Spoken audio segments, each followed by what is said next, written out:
If you just can't wait for the next season of Game of Thrones, author George R.R. Martin has something dangerous to check out. Martin has penned a new short story set in the land of Westeros. It will chronicle the Dance of the Dragons, the vast civil war that took place 2 centuries before the events of Game of Thrones.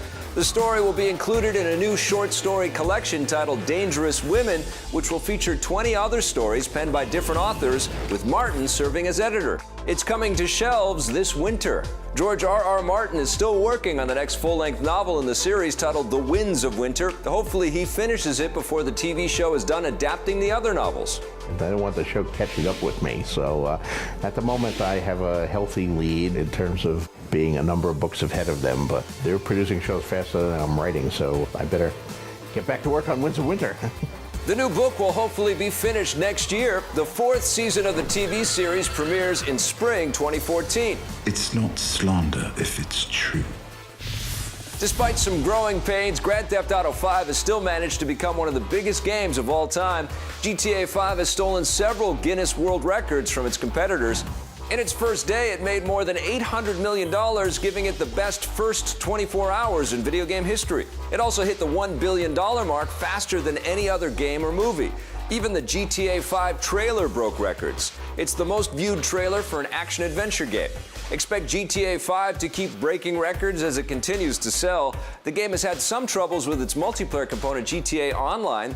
There were overloaded servers and game-wrecking character glitches for the first week, but developer Rockstar says that most of these problems have been resolved. Expect additional bug fixes and other tweaks for GTA Online in the coming weeks.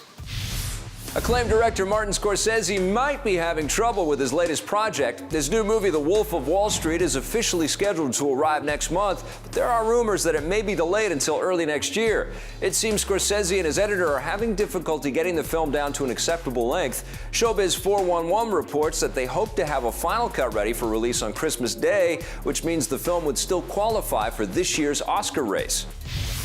Get ready for a remake of another classic Final Fantasy game, but not the one fans want the most. Game maker Square Enix has told Kotaku that a remake of Final Fantasy VI is in the works for iOS and Android devices.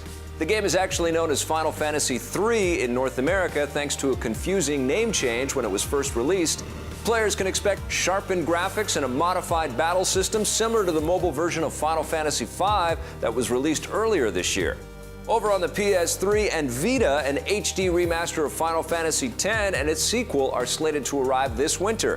Fans are sure to be disappointed to learn that there's still no word about a remake of the most popular game in the franchise, Final Fantasy VII. Many have been demanding one for years, but Square Enix has yet to deliver. If you're willing to do anything to get more episodes of Breaking Bad, you're not the only one. Wealthy businessman and DreamWorks Animation CEO Jeffrey Katzenberg offered to pay for 3 additional episodes of the critically acclaimed series. Katzenberg says that he's nuts for the show and would have liked to release the extra episodes online. He adds that he made the offer to the Breaking Bad producers before seeing the final episode, and he's more than satisfied with the show's conclusion. Katzenberg and other huge Breaking Bad fans might be happy to learn that a New York company is turning the show into an opera. The production will be based on one of the final episodes, and like the series, it will focus on Walter White's hubris and lust for power. It looks like the Galactic Empire is sending additional forces to the happiest place on Earth. When Disney bought Lucasfilm last year, you didn't need to have Jedi powers to foresee that new Star Wars attractions will be coming to Disneyland. There's already the Star Tours ride, and now secret plans have been leaked about what else Disney might have in construction. The studio is rumored to be planning an entire Star Wars-themed world within Disneyland, which will include a speeder bike thrill ride based on the high-speed action sequence in Return of the Jedi. There may also be a life-size replica of the Millennium Falcon that guests can walk through. Next to that, a cantina restaurant where you can eat, listen to music, and shoot bounty hunters. But please, no droids allowed. Why don't you wait out by the speeder? We don't want any trouble. I heartily agree with you, sir. Disney has yet to make an official announcement about its Star Wars plans at Disneyland, but we'll let you know when that changes.